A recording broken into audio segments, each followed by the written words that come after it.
welcome to Raising Digital Citizens, 4 out of 5.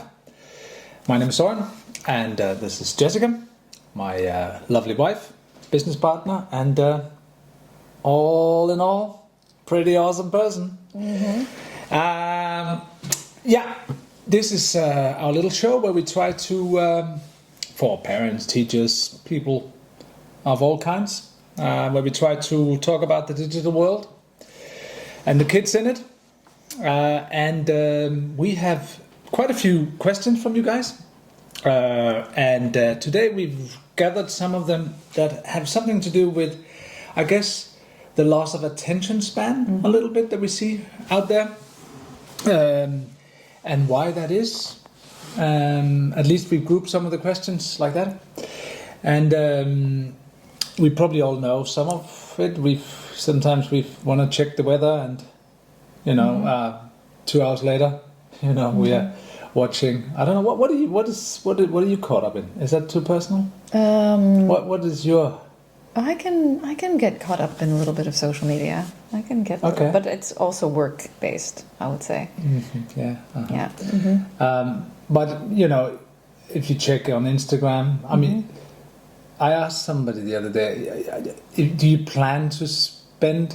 How much time do you plan to spend on a social media? For instance, nobody says in the morning I want to spend 2 hours on it on social media. Definitely right? not. No. And but I think actually this has just made me think.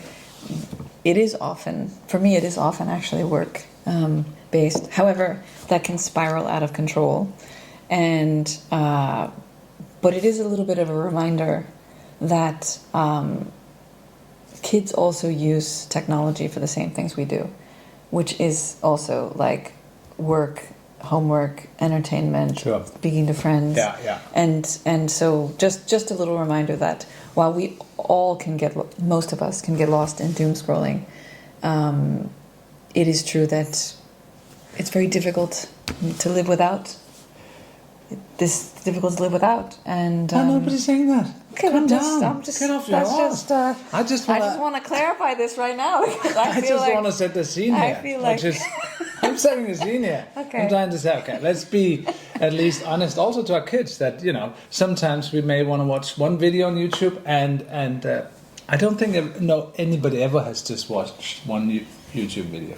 I don't know. Is there a Guinness Book record for the guy that... Could be. the guy that watched one. Anyway, what I want to say also is that I saw an old study. It's from the 2015 or something. It was Microsoft that said that they had researched, I think it was 2,000 Canadians. Not that that's important, but 2,000 human beings. And they found that our attention span in only 5 years, so since the mobile phone really had gotten on in 2000 to 2015, our attention span had gone from 12 seconds to 8 seconds, which was lower than according to them than a goldfish, and that caught a lot of news. So the good news for you, if you're still here. You definitely have an attention. Congratulations. You have an attention span that's much longer than a goldfish. And if you are still here, why don't you just do a little like or subscribe? I'm pretty good at that stuff, right? Okay, that's new. All right. Yeah. Anyway, it's not about just hijacking our attention. It's also making sure we don't break our brains. But should we maybe underline why this is so important? Because it's not just that, okay, our kids are a little bit and we are a little bit. It's not important. Maybe it's less important that... A little bit what? A little bit distracted, a little bit hard to get focused on something. People don't read books the way they do. And maybe that's not a problem in itself, you think. But there's a very important study which involved 34,000 kids in the UK and in the US that showed that kids with good attention span at an early age did much better later on in life. So it's not something to ignore, and it is kind of evident in itself or obvious as well that if you can stay focused on a task, you probably deliver better work and so on. I know what you're going to say. She's What a am I little gonna- critical. what am I Yeah, gonna- you're going to say, yeah, but it's also important that we can multitask, and there's something shown there as well, right? That people that are good at multitasking are doing really well as well. I think it's good to have a mix. Yeah. No, but anyway, don't sit there and just say, well, it's not a big problem if I don't read a book and my kid doesn't, and whatever. Attention span is a very, very important. The ability to focus and concentrate is a life hack in a way. It's really important for whatever they get to do later on in life. So I just wanted to set this in. For sure. I agree. Anyway, I we agree. got a first question. Do you want to take I'm one? gonna ask one. Yeah. Take okay. this one. I'm worried my daughter's attention span is shrinking. Will this affect her long term? Well, according to this study, yes, it does. Again, I don't know how you measure and how this mother has or father has measured this exactly, but as I said earlier, it's not just this particular person. I think it's a general thing. I also saw that children's books are getting shorter. So publishers already know it. The average was 193 pages some years ago. Now it's down at 60 pages because they just realized we don't have it. So reading for pleasure is really declining. But I think it's important to say that it's not that the focus is broken. I look at it that way, that it's broken forever, It's just that it's interrupted. And our brains, we have this plasticity in our brain, we can keep learning. But we have to be aware that if our children are suffering and are sort of can't focus on anything, then we maybe should just be a little bit alert.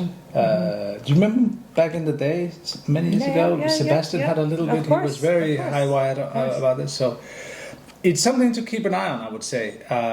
It will affect her long-term if you don't get her out of it. The ability to focus is extremely important. So what advice should we give? Do we want to give advice, or should we just leave it at that and see if there's another? There was another question. Hold on. Why do apps like this related? Why do apps like TikTok or Snapchat feel so addictive for kids? Well, I mean, obviously we know that so many of these apps have been the whole swiping act. So the swiping action that we make when we're looking at reels or these. Is that a technical term? This is and it's based on slot machines. As we know in the casinos, and slot machines have been widely studied because they know that this sort of mechanism and action creates this dopamine loop, and it makes you feel addicted, and it makes you want to keep going and snap, rolling down, and so much of the phones and the apps, have been based on this. And again, that's terrible, but I mean, all marketing its biggest loop is to try to keep you hooked in a way, right? Yeah, but what I want to say about that is so, like, first of all, just obviously awareness. So I think, the first step that I think that we took also with our kids, and I think is a great thing to do in general with kids, is as soon as, they can understand actually quite young this mechanism, to talk about the casinos, to talk about actually, gambling addiction and some of the things that can happen to people when they get sort of hooked into these loops. Yeah. And using metaphors and using stories to explain how these were created, what they were based on, things that they can actually physically see or understand. This really, really helps them be aware of the loop. Again, I think the overarching objective also of raising digital citizens in general is we want to help empower kids so that they're in control and it is not in control of them. And one of the other actions that happens with, for example, something like Snapchat, which is obviously getting for older kids, depending on how old your child is, some kids can get hooked into these streaks, which is constantly wanting to send a picture back and forth. You get a streak day after day after day after day. And then some kids get on very, very long streaks, and it becomes an obsession that they have to send that picture back to maintain the streak. And I think in this case, one of the important things to talk about, which is sometimes missed, I feel, with parents, is the understanding that holding that streak is not a definition of your friendship. I think actually some loop that kids get into, I've seen it with some girls, some girl groups, I'm sure boys as well, but it starts to become very, there's a fear, or that you know, their friendship actually gets based on this, on their ability to snap back. And this is again where having these talks, having these conversations, explaining what streaks are, you know, understanding that people have also different availabilities, that they can't always be on their phone, that it is good to take a detox break, and that it's not a definition or a symbol of how good your friendship is. I thought it was. I mean, I'm suffering from... I never give up on my streaks. I'm doing Duolingo, and I have... you're a little bit hooked on your Duolingo streaks. No, let me explain. But I've also noticed, because I was with some kids the other day, and they also noticed themselves this casino-like loot when they were rewarded something. But streaks wasn't part of this, but in other things it is. In Duolingo, it's actually hard to... They don't want you to lose the streak, I've noticed, because I'm not doing very well in this holiday with my language streak. So I'm falling off a little bit, but then there's a freeze, and then there's another freeze, because they realize probably that if you lose that streak, you may lose it completely. So right now I'm hanging in there by a thread, and by design I'm doing that. So I think this is something that kids can understand, and it's good to talk to them about. It is, and let me go back to... If I can understand it, kids should be able to understand it. Of course, but it is interesting, because whereas I maybe can get a little bit more into being distracted on my phone, you do get quite into streaks, I found. It's funny, we're a little bit different that way. Everybody's different.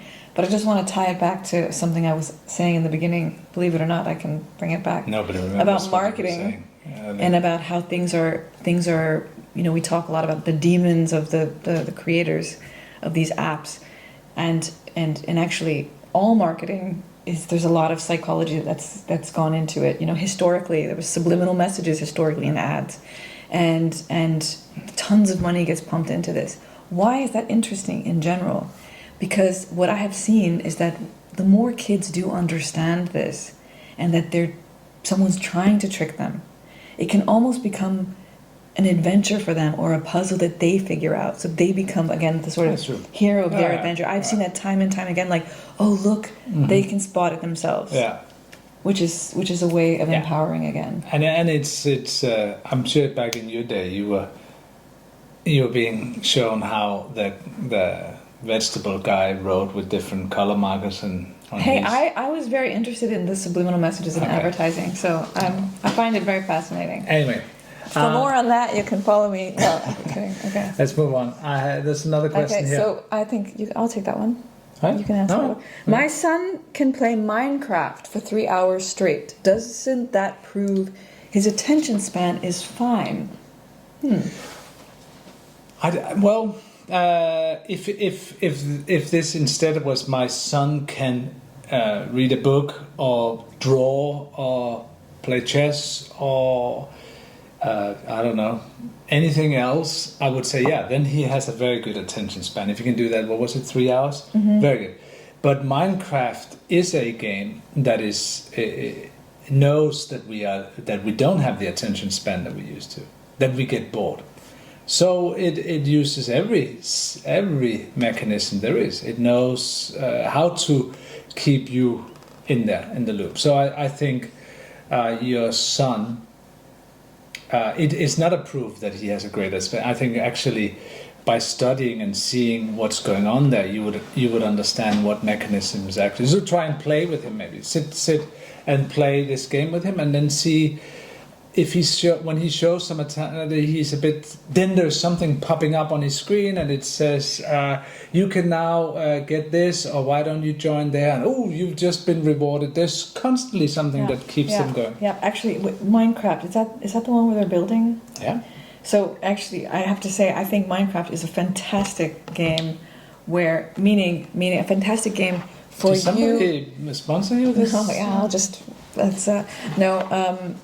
It's actually a great game to show interest, because they're building things in Minecraft, right? They're building a lot of things, and so I mean, I have a lot of. We had it with our son. I've had a lot of friends that have younger kids who, their first reaction is like, "Oh my god, she's addicted. It's too much." And I said, well, "Have you ever sat down and actually looked at what she's doing?" It's actually a great game, even if you're not that interested, to just go, "Oh, what are you building?" And oh my god, they love it when you show interest. There's elements in that game that are creative, that they build. Absolutely, yeah. What's interesting about that is that then once you're in with them, you can see the things that pop up. You can see the people that want to befriend them. You can ask them about who they're friends with. You can talk to them about who do they decide to be friends with. This is where you can reinforce all of the things that we talk about in our kit. Just to say, these are the critical thinking skills, and where they will listen to you.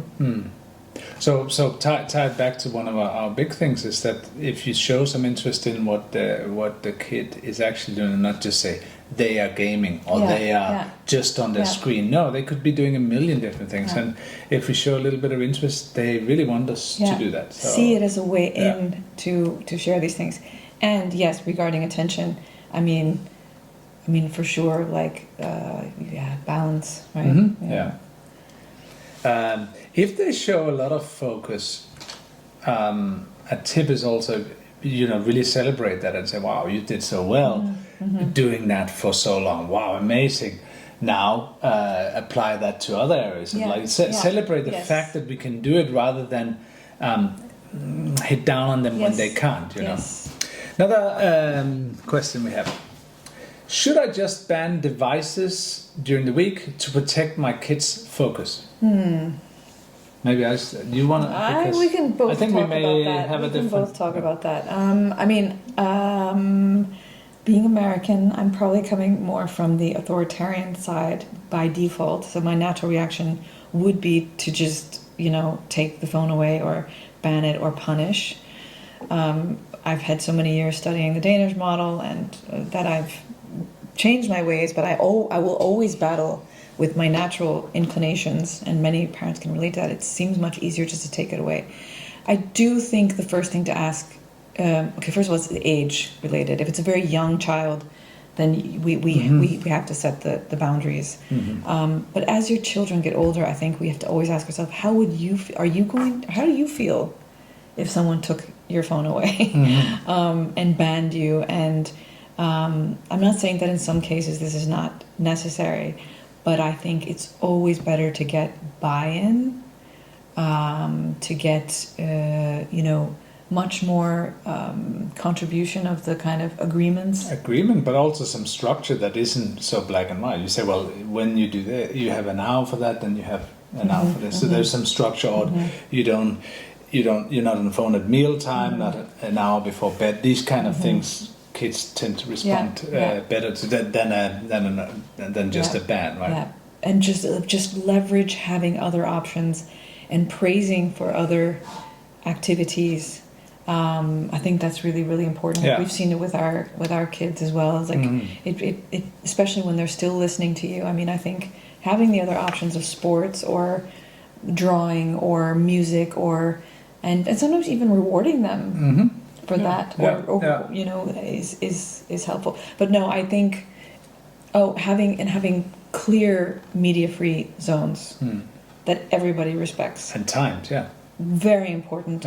And I think very, very, very important is that we have to look at ourselves.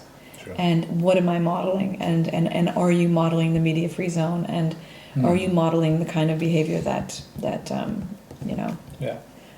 But help them build their skills to monitor it and see it themselves, because skills, they stay, but rules, they fade, right? That's one of the things that we... And I would say one more thing. Two more things. One, again, sorry, I think I told you about people's attention span. I do think it's also quality versus quantity, which we talk about a lot. And I do think there will be phases. Yeah.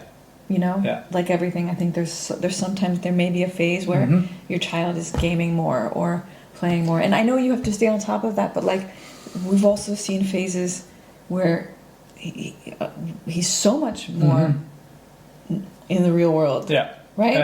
Yeah. And so that's a wonderful thing. Sure. But maybe that also comes from being less restrictive. Yeah. And more praising of the other activities and help fostering that. Yeah. Yeah. Okay, sorry. I'm done. Oh, last question. Okay, this will be for you. So my son says he can multitask. Homework, YouTube, and chatting all at once. Is this true? Is it about chatting, you say? Chatting. Yeah.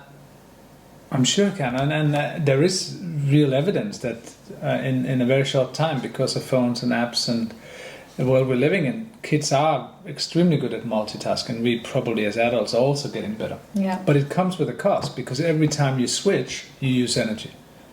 And that energy is lost. So you switch between 4 or 5 tasks, you lose energy, and the illusion that we do quality work on 6 tasks simultaneously is just it is an illusion. It doesn't work. There's many studies on that. So for some things, it's great to be able to do it. It's a skill. Let's celebrate that it's a skill that we can, cook and talk and pay attention to something. Between the two of us, who do you think is better at multitasking? You, for sure. I can't multitask. I mean, very limited, and I don't like it so much. For sure, I see that if I have to do something, I need to focus, and you don't like when I'm in focus zone, because then I'm in focus zone. So I think I don't think. I think you can pass it on to kids very early on. Say, let's try concentrate on it. Try it with their homework. Say, okay, set a timer, 20 minutes. Just do that and nothing else. Take the phone out, try that. So they get that in there, because I think we as adults can really use that. 20 minutes, focused work, short break. Then maybe it's a multitasking period where you do respond to some emails as adults and this and that. But then another focus on it. And I think kids can learn that as much as... I would actually say that I do think we're different. I mean, I just see the difference between you and I, how different we are.